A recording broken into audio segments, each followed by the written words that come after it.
Our next guest is Lable Braun, often described as an explorer of the soul, journeying deeply into the most basic questions of existence. He is an author and engaging storyteller whose primary focus is on the issue of identity and how our understanding of identity informs every aspect of how we live our lives. On this show, he will take us on a journey based upon his upcoming work called The Search.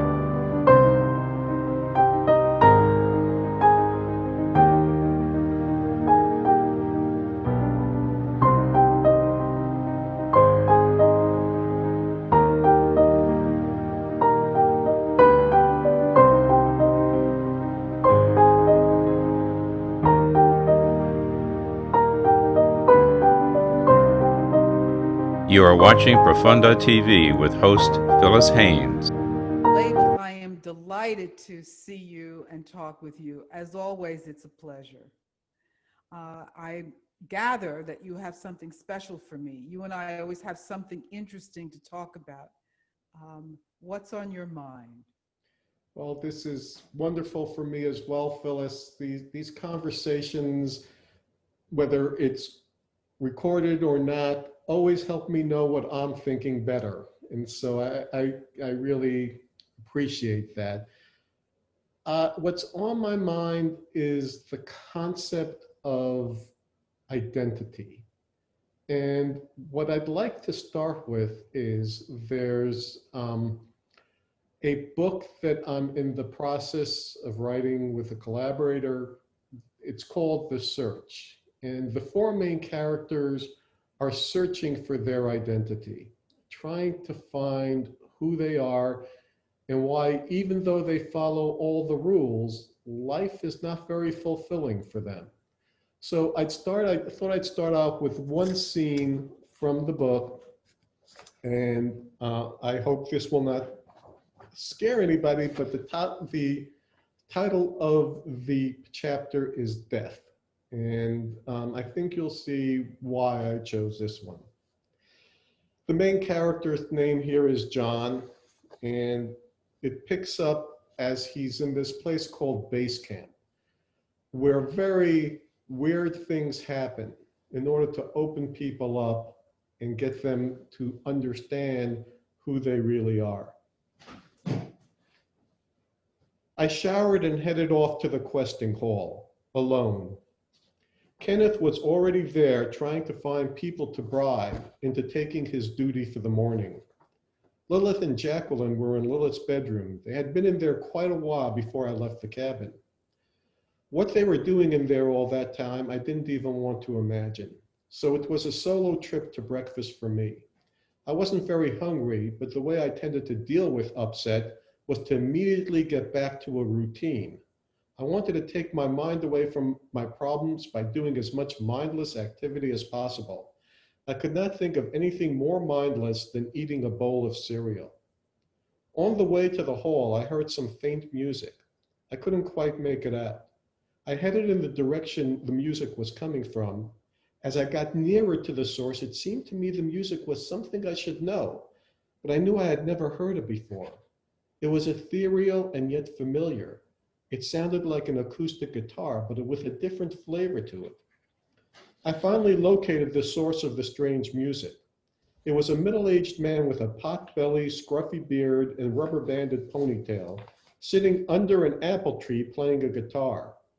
I stood there respectfully until he finished the piece. Then I said, "That was beautiful." "Thanks," he replied. "It's my newest composition." "Wow," I marveled, "brand new, and yet it sounded eerily familiar." "Maybe it reminded you of someone," he said with a shrug. "That's it," I exclaimed. "It sounds so much like something Chip Eisenberg would have done." "That's a coincidence," the man said with a grin. "I'm Chip Eisenberg." My jaw literally dropped. The Transformation had been my favorite rock band. Chip Eisenberg was their lead guitarist, and he composed most of their songs. He was my idol.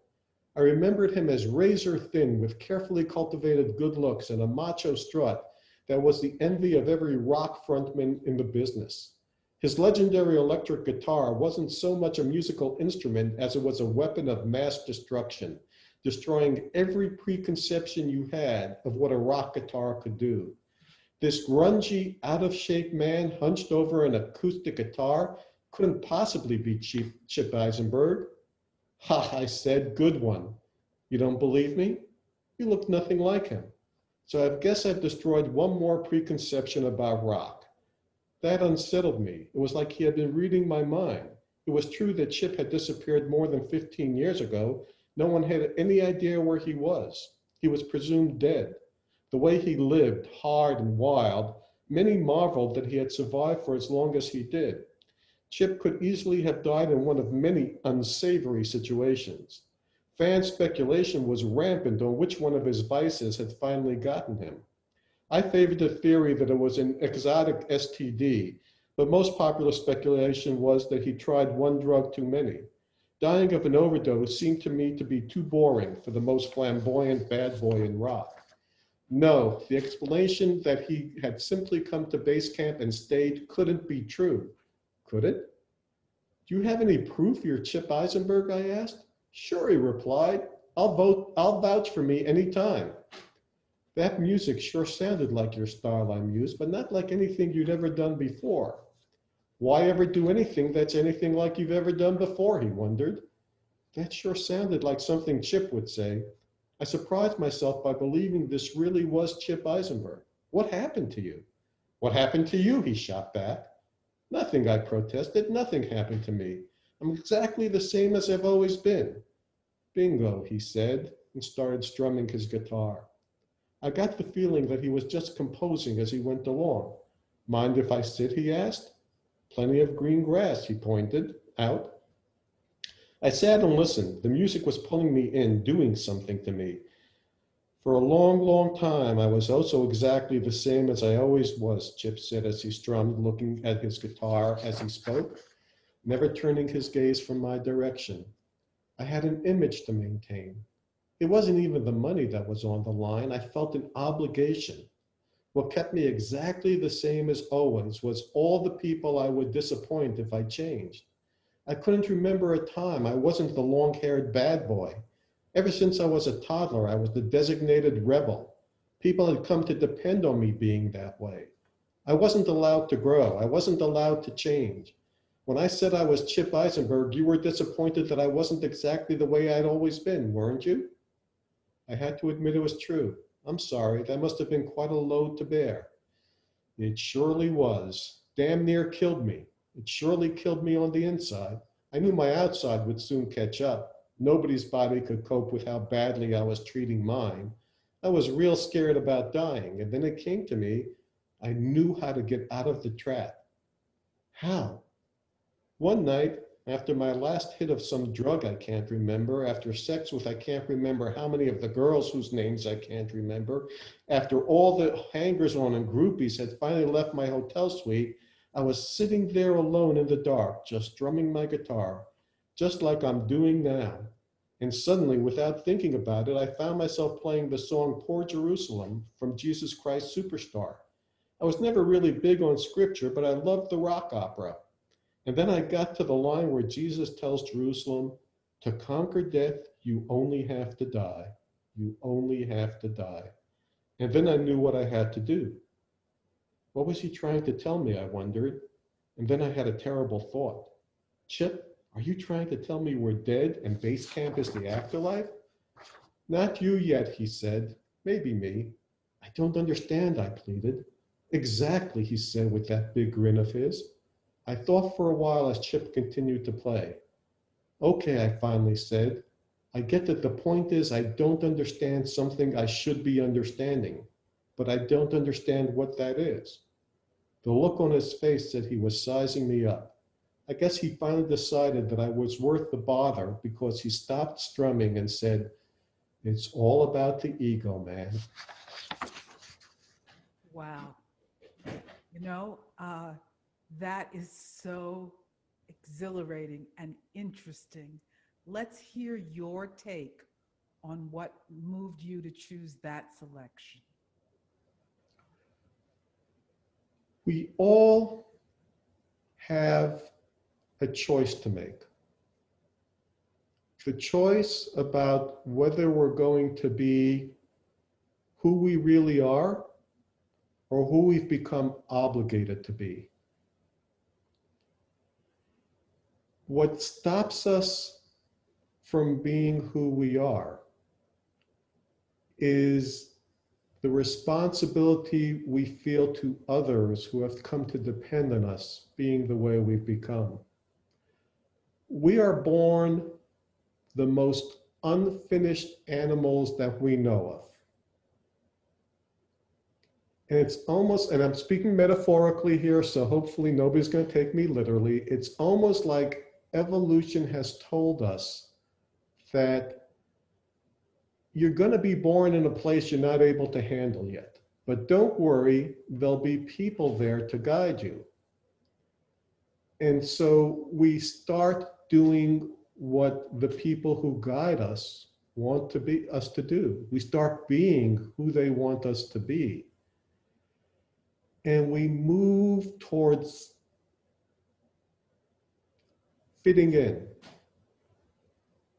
which is not a bad thing. We have to deal with and live with 7 billion other people on this planet, not to mention all the furry creatures and birds and trees and plants. But there's a golden mean where we can balance being who we really are with being who others need us to be.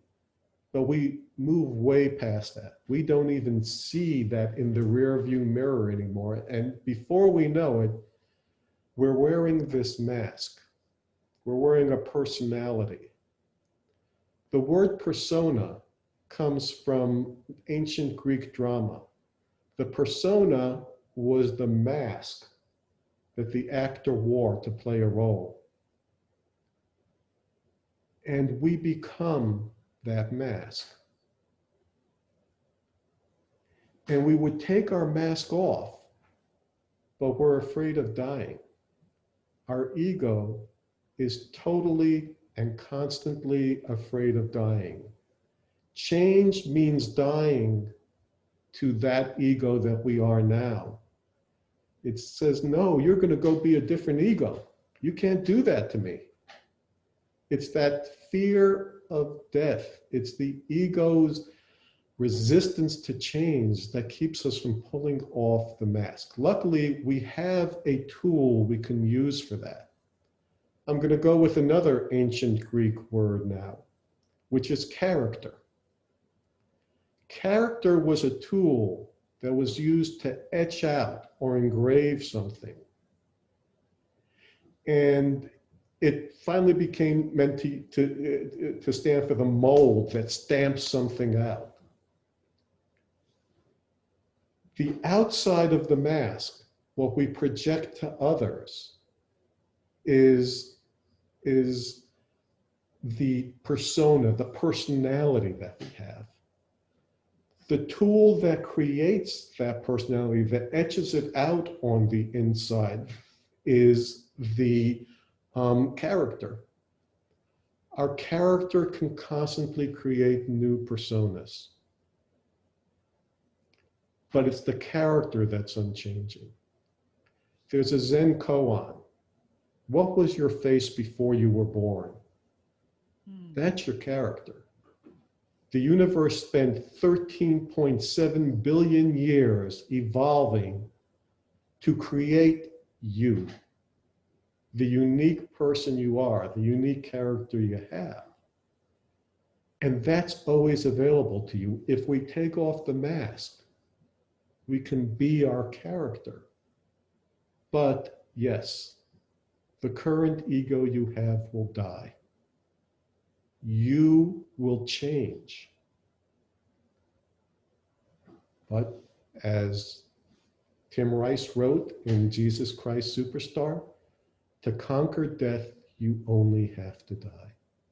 You have to be willing to accept that change. Label, this is too powerful for me to isolate myself in the questioning. I want to open up the questioning to the magnificent beings who've joined us today, all of whom are extraordinary people in their own right. So I'm going to ask them to unmute themselves when they speak. When they finish speaking, then you can close your mic. But if you have a question for Lable, just go right ahead. Otherwise, I'm going to hog this conversation. Well, I'm going to, all right, Susan Meyer, Dr. Susan Meyer. Lable, it struck me as so familiar with what I've been reading now. And I jotted down, you need to die to who you are to become who you want to be, as you were speaking. And then I started thinking about the concept of memory of earlier lives. So I'm reading Alice Walker's The Temple of My Familiar. And Lissy is talking about, going back to the beginning of time. So I'm curious if you feel that in this dying to become, we also hold on to some of our lessons from the past. That is such a topic that is near and dear to my heart, Susan, because what's kicked this all off is I spent the last 15 years rather, trying to meditate and learn about the concept of identity. When I say I, who is it that I mean? I could show pictures of myself from when I was a baby, to an adolescent, to a young adult, to a middle-aged guy, to the very proud senior that I am today. And they don't look the same. And science will tell us that there's not a single atom in your body, not a single one, that was there 10 years ago. So who am I? That's what I wanted to know. And where all my journeying took me to is that what makes me me is that I have a story, and that I am the only person in the world who has a subjective experience of that story. I could share deeply, as I have with many of you. I could tell you about it. You could watch me live it, and you'd all have an objective view of my story. Each me has a subjective view of its own story. So I can tend to be a little out there, but I'm also basically a person who loves science at my heart. So I decided to do a little scientific study. Wouldn't ever pass muster for a scientific journal, but I talked to people I knew who felt that they had lived a past life. And I asked them, when you experience your past life, do you experience it subjectively as being inside that person looking out? Or do you experience it objectively as if you're watching a movie of this person live their life? It's not a scientific sample. I love statistics. It's not even necessarily that I would say it's statistically valid. But when you get an answer of 100% saying they experience it subjectively, it makes me think I'm onto something. The objective experience of how you're looking at your life, of how you're trying to control it, how you're trying to guide your own life, that lives and dies. That can change. Your subjective experience of your life apparently not only lasts across your lifetime, but in ways that I don't understand, across multiple lifetimes. So I would say the answer to your question, Susan, is that as you experience these multiple births and deaths in your life, yes, the lessons do remain. Your subjective lessons remain. When we talk about such strong words as living and dying, it does sound like all or nothing. But in the form of transformation in the animal world or in the insect world, elements of the previous form do remain to some degree in the next form. So you are saying that the subjective lessons, the lessons from the past, do remain from Susan's question. Yes. But let's just say I got to meet Lable of 20 years ago or 30 years ago. I suspect I would still recognize Lable. I suspect. So what is it that creates the continuity of recognition?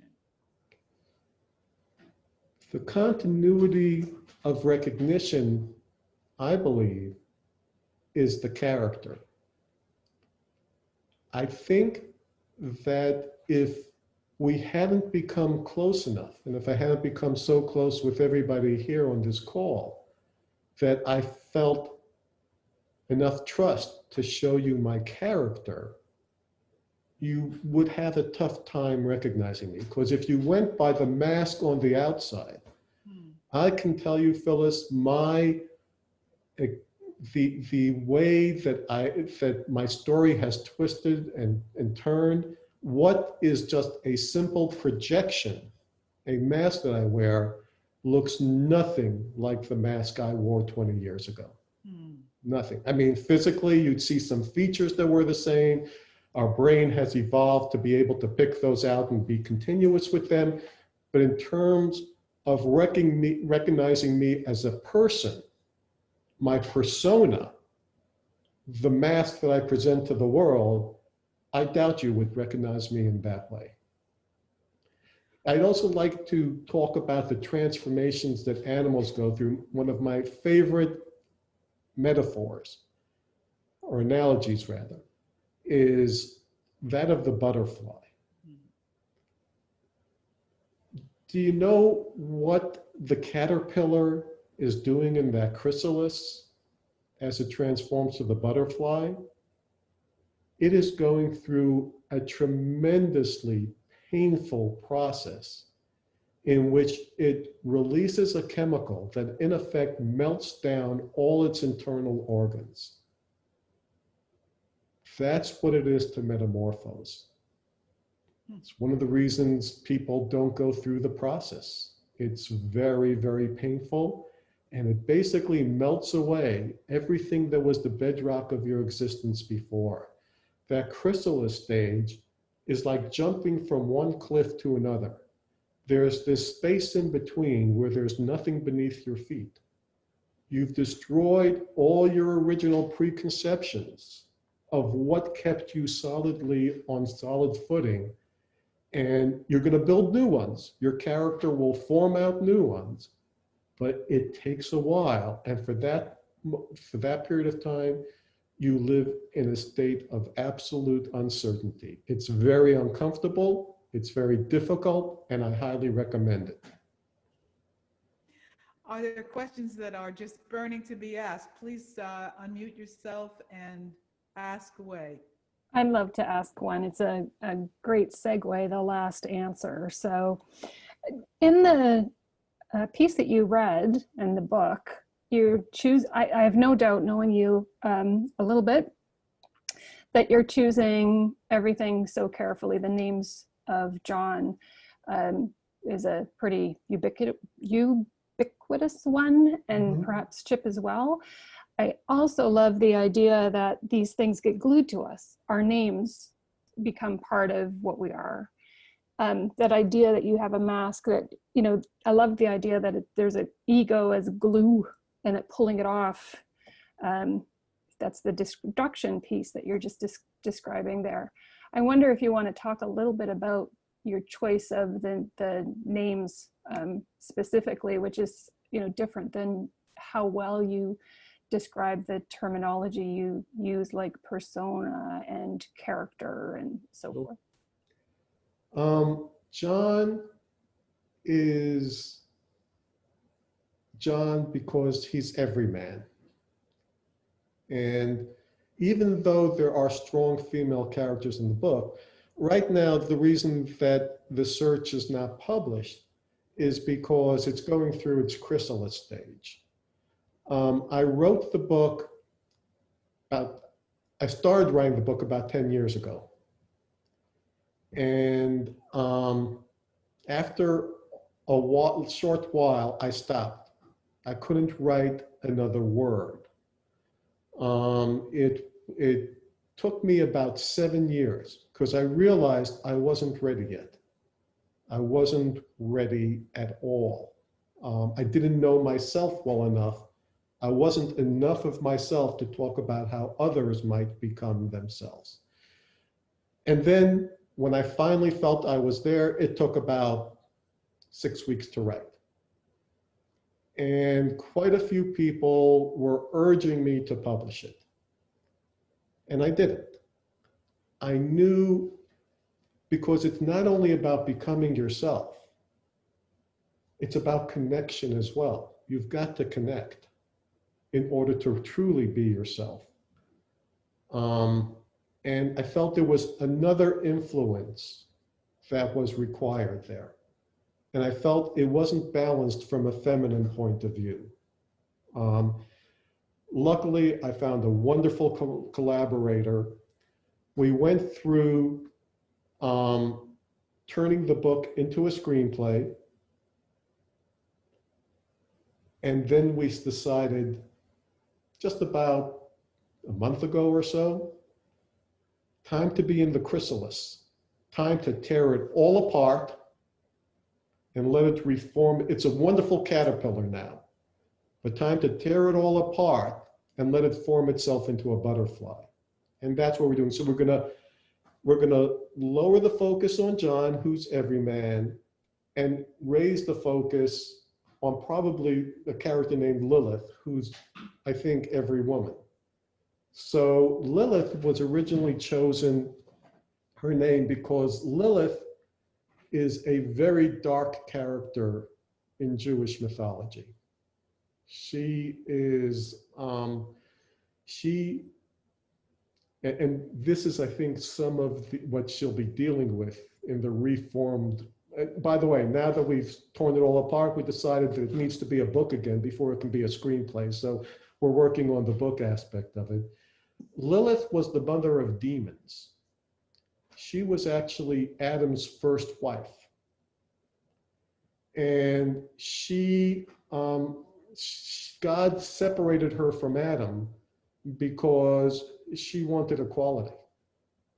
There's actually, and I hope this is okay for your audience, Phyllis, it actually, in the Talmud, there is a midrash, which is sort of a myth, which says that Lilith wanted to have sex on top, which is why she wasn't suitable to be the mother of the human race. A lot of misogyny goes back a long, long way. So I wanted her to be a character that was forming herself too. And in the book, Lilith has had experiences that have shattered her mask, shattered it. So the dynamic I think will be between John, who is all mask, and Lilith, who has no mask, and how they come to that golden mean. There's another one of the main characters is Kenneth. And I don't know why, he just seemed like a Kenneth to me. And Jacqueline is because she's very elegant on the outside, but a total mess on the inside. So it reminded me a little bit, the elegance part at least, of Jackie Kennedy. So I thought of Jacqueline. There are two other very important characters. Madame Sophia, who is kind of the person who guides everyone in base camp. And Sophia, of course, is the Greek word for wisdom. She's wisdom. And then there is a character who shows up in many different roles, always helping people get to the next step. And his name is Hermes, because he represents the character of the Greek god Hermes, who's very important in magical thinking, because he is the guide of souls. He takes souls from one state to the next. And that's what's happening here. These souls who have come to search for themselves are being transmigrated from one step to the next, and Hermie helps facilitate that. So that's a quick, maybe not so quick, guide to the names in Base Camp and in the book, The Search. So Lable, I want to take this to where I started with you, because for me, there are an infinite number of corridors we could go down, but what you were talking about, in my mind, brings up a set of problems, and the problems are that, which you've already mentioned, as you change, you're going to run into conflict with all of those people invested in you being the same person that you've always been. And it's easier to hold on to that old image. You know, and I wanted to ask you about John Locke and the social contract, because I think we enter into an unwritten contract with each other that says we are going to be the same. I mean, for goodness sakes, you're married. How do you stay married if you're going to be changing and taking the mask off? I mean, there's a contract there. So I just want you to address, how do you deal with the problem of changing who you are? I mean, you know, I'm one of those people who likes to dance, but as I got into other communities of other people, I noticed that most people don't dance. You know, in my original communities, if you were invited over to someone's house, it was expected that there would be some eating and then everybody would be dancing. As I got into more elegant so-called other communities after college and all, you were invited over to dinner and people sit quietly and talk to each other. It was a shock. So my desire would be to get everybody up and dancing, but that would have made me a kind of outcast. At least that's how it felt at the time. So anyway, that's my story. But how do you handle the criticism and the rejection that you're going to get? So my wonderful wife, Virginia, is on the call, and she is my other half and the love of my life. And we celebrate our anniversary not on the day we got married. We went through a legal ceremony, but not on the day we got married, but it's the anniversary of the day we met.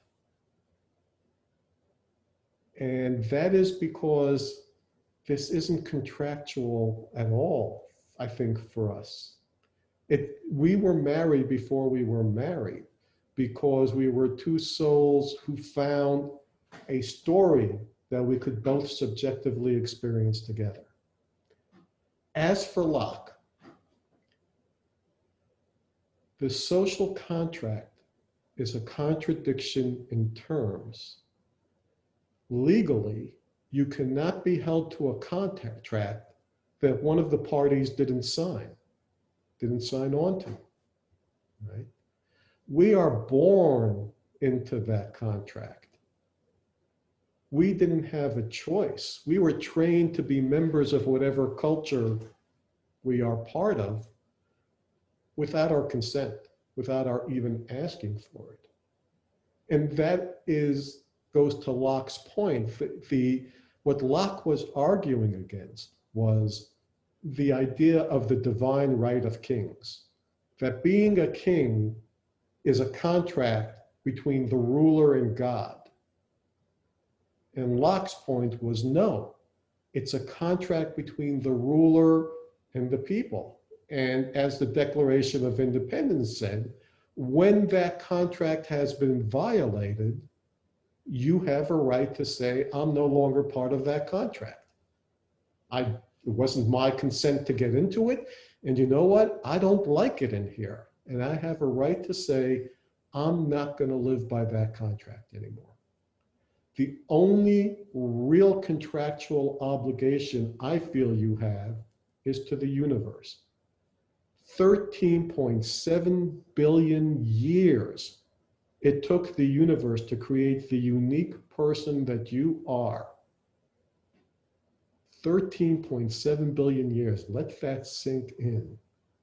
And when you're not being yourself, it's got a hole in it. The universe has a hole in it that looks just like you because you were created to fill that hole. And only you, your true self, can fill that hole. And look at all the work the universe put in, and now it's got a hole. That doesn't make sense to me. I think if we have any contract, it's as part of the universe, connected to everything else, to fill the hole that only we are capable of filling. Not some person we invented because our parents and religion and community and government tells us to be. Who we are. That's who we are obligated to be, I believe. Open to questions, folks. Take advantage of this gift. And comments are okay, Phyllis? Is that as Of well? course, comments are okay. Yeah, Go ahead. sorry. I was thinking about what you said about a contract, but also we kind of talked about personalities and character yesterday. And if a person is all one way or all another, all personality or all character, especially personality, I can see where it leads to a lot of problems. And, you know, how do people wake up?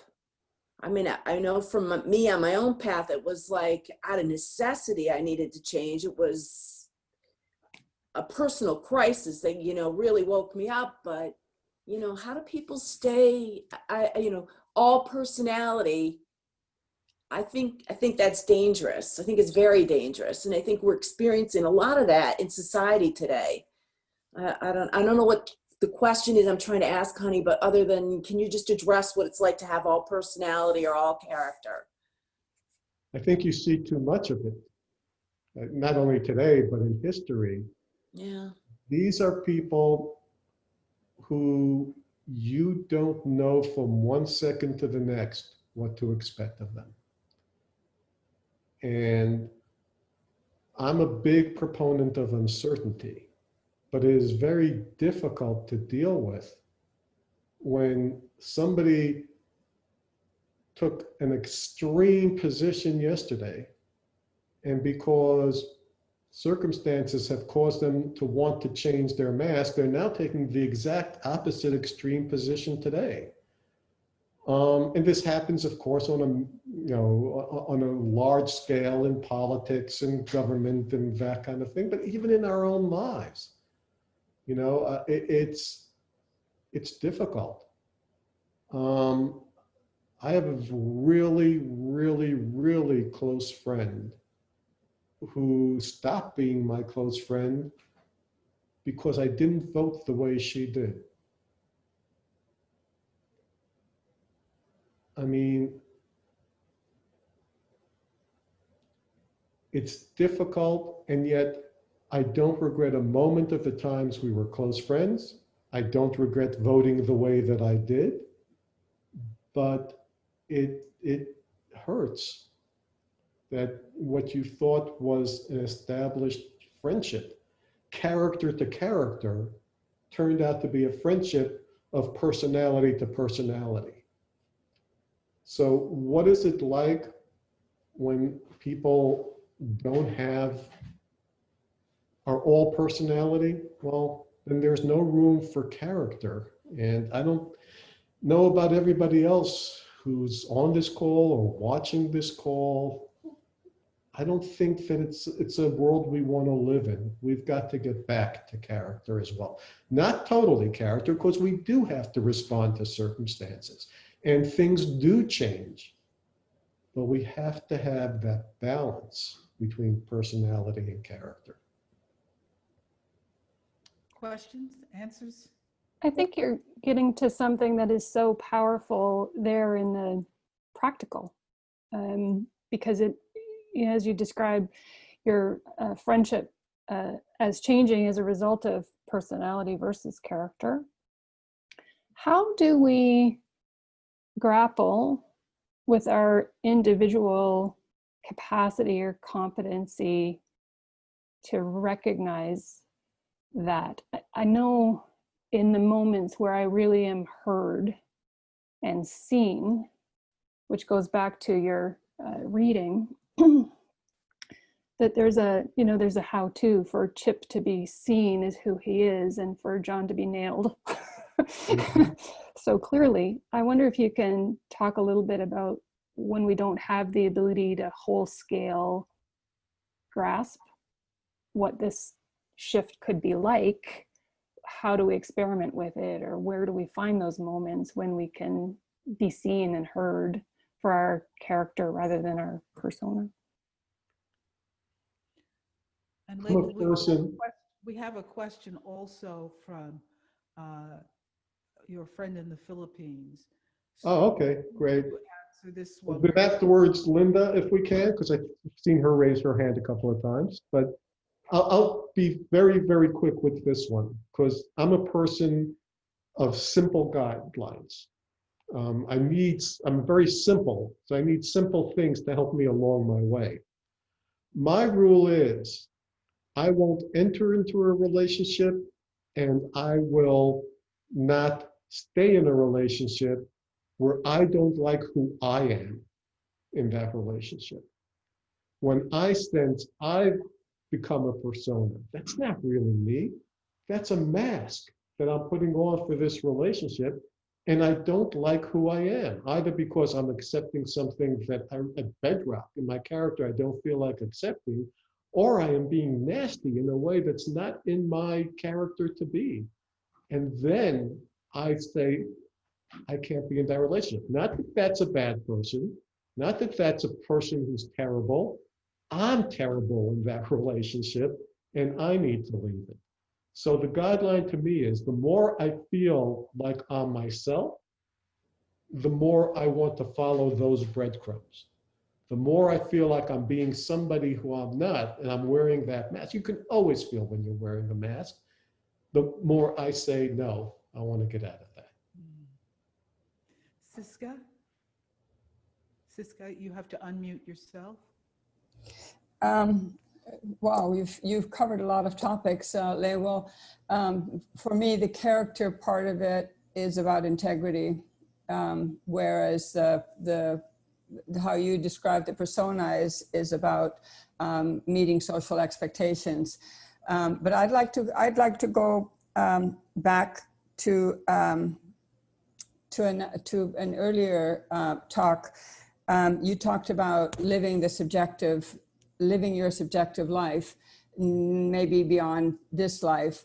And I'd like to bring in another concept and see where you might weave that in. And that is the Carl Jung concept of the collective unconscious, and how that plays a role in our subjective experience of our lives. So in the search, one of the main symbols is Indra's net.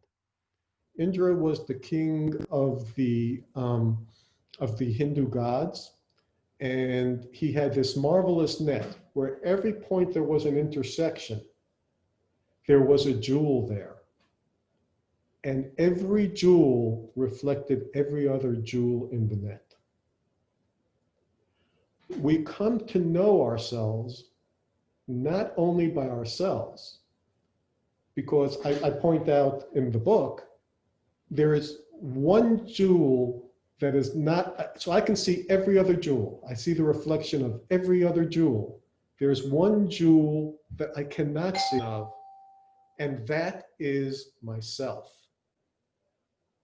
Because I'm sitting here, I'm subjective and I'm just objectively watching everybody else, but I don't see myself. How can I come to know myself? Because they're reflecting me back to me. There is that interconnection there on the search for our identity. Indra's net, where it shows us all connected, is the embodiment of the collective unconscious, and how our interactions with each other frame who we are.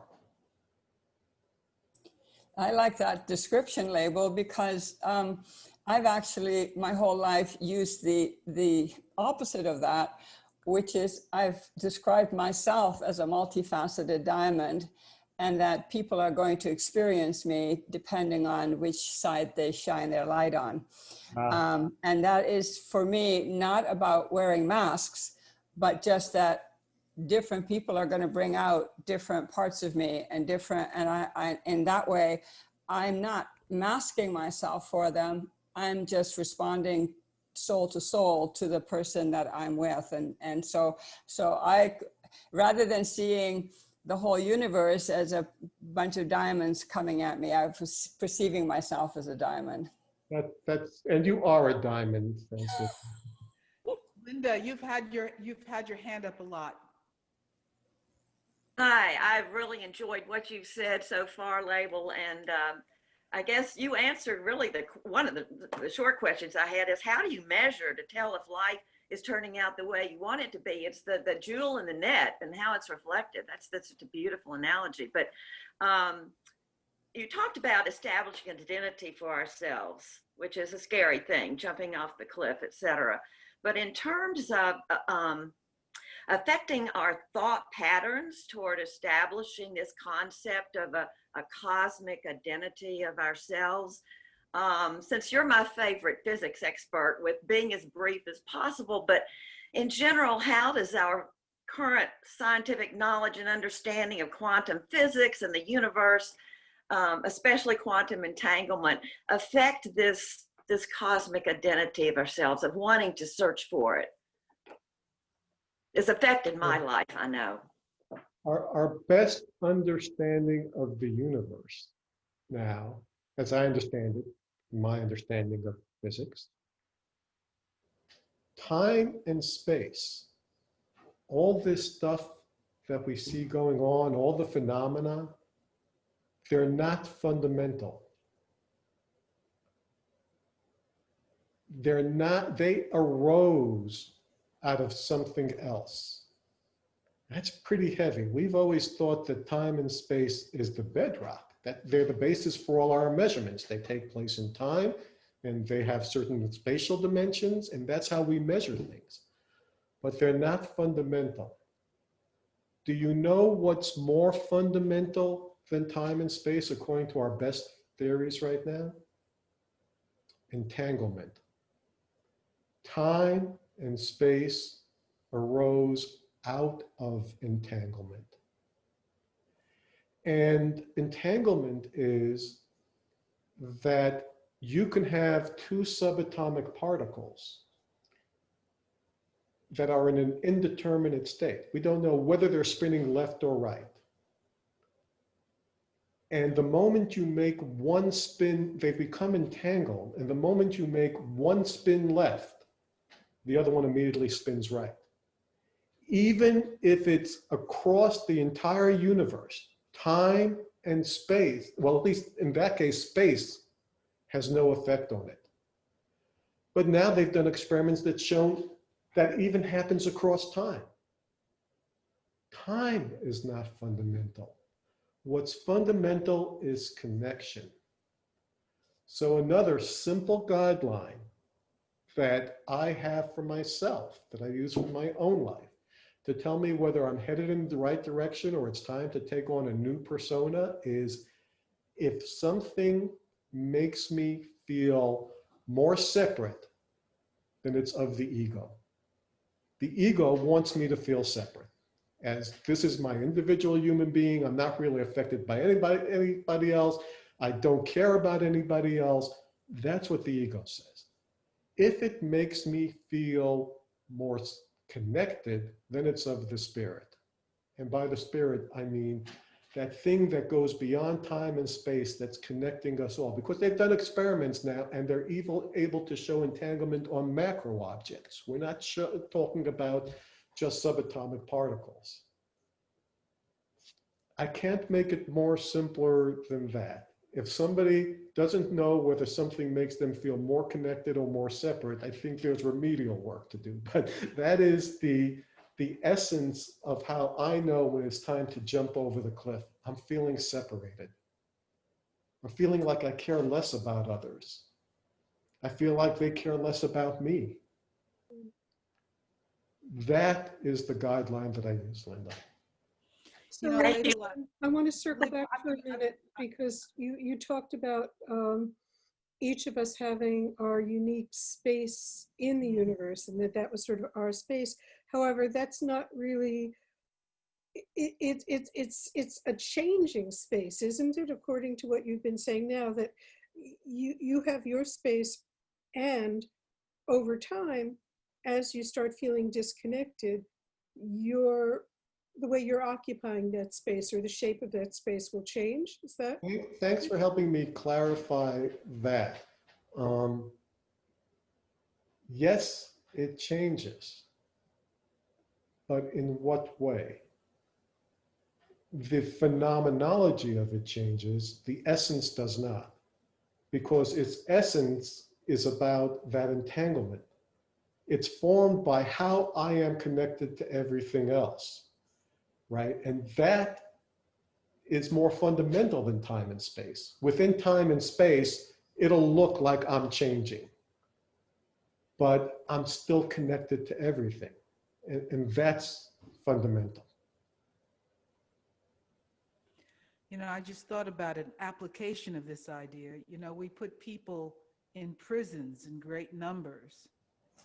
It would seem to me, based on your theory, that by upping the connection of people rather than cutting the connection, we may do a lot more healing, especially of young people who have committed crimes. Just want to throw that in. I'm always trying to bring it down to practical application. Virginia and I were just discussing that yesterday. What is the worst form of punishment that they hand out in prisons? Solitary confinement. It's going in the exact wrong direction. In the exact wrong direction.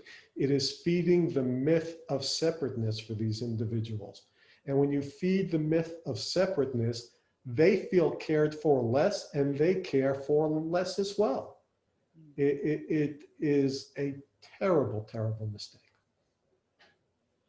So in summing up, Lable, because we could talk to you all day, give us where you're going to go with this next. And I don't mean what you're going to do with the film script, but rather with your research and your thinking. Where is your journey taking you next? Well, an important concept to me we haven't discussed yet is the concept of the ripple. And the ego wants to make a big splash. The ego thinks about saving the world, and if not saving it, at least changing the world. That feeds its sense of importance. But splashes, they last, they go away. They last, they go away. There's nothing enduring about them. They feel more satisfying, but there's nothing enduring about them. But when you throw a pebble into a pond and it makes a ripple, then that lasts for a long time. And it lasts as long as the other ripples last as well, that form from that ripple. And then you interact with other ripples. And the pattern that, if anybody's seen what's called an interference pattern, the pattern that ripples form when they interact with each other, it's beautiful. It's basically Indra's net. So for a long time in my life, I wanted to make splashes. And as I've worked on getting my ego in check, and letting it know it's contingent. You can always be changed, you're just a mask that I'm wearing and you can be changed, so behave yourself. I find I want to make ripples. So hopefully I've made some ripples here among the folks who have been so gracious to be on this call with us and with the people who are going to watch it. And for the rest of my life, I no longer focus on what I accomplish, what I can finish in my life. I'm 67 years old, could live for another 30 years. might not. Either one's okay. Whichever way it goes, it's okay. But that's true for all of us. And we tend to focus too much on what we can finish. When people say, I don't see how that can ever be changed. I don't see how racism can be changed, how poverty can be changed, whatever. What they're really saying is, I don't see how it can be changed in my lifetime. And if I'm not going to be there for the finale and get my share of the credit for it, it doesn't interest me that much. And so it does interest me. I'm not focused on what I can accomplish. I'm focused on what I can start. And then if others finish it, if others take it further, well, I'll have made the ripple, and that's enough.